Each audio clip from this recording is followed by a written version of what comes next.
I thank the gentlelady and now yield 3 minutes to my friend from the Hoosier State, Mr. Marlon Stutzman.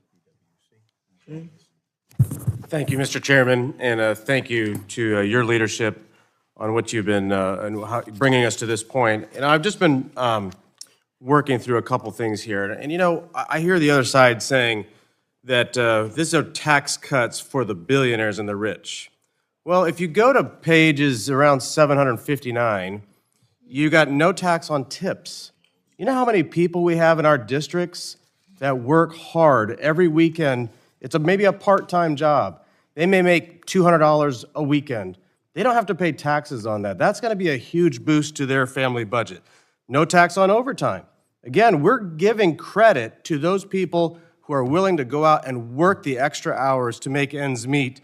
No tax on overtime is a tax for the working person in this country. No tax on a car loan interest.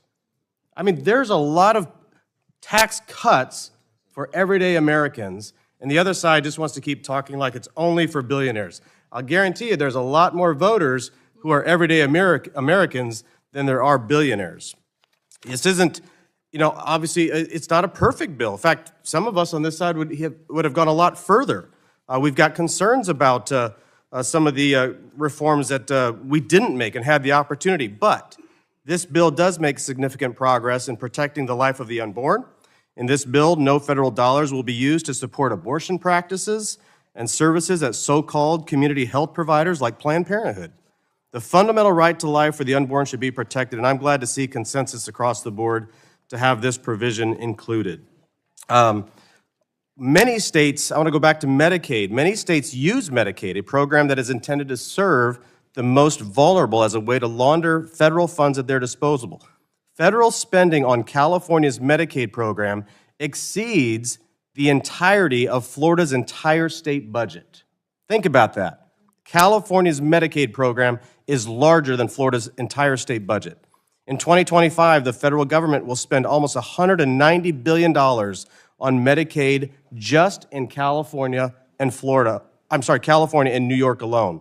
This is over 32% of total federal government spending on Medicaid. It's out of control. It's ridiculous. So even with this spending, states like California and New York spend far less on vulnerable populations than they do on able-bodied adults and illegal aliens. Medicaid should be for U.S. citizens only who are most in need, not for states to bolster their own budget at the expense of all other Americans. I want to say this is a great start to getting our economy back on track.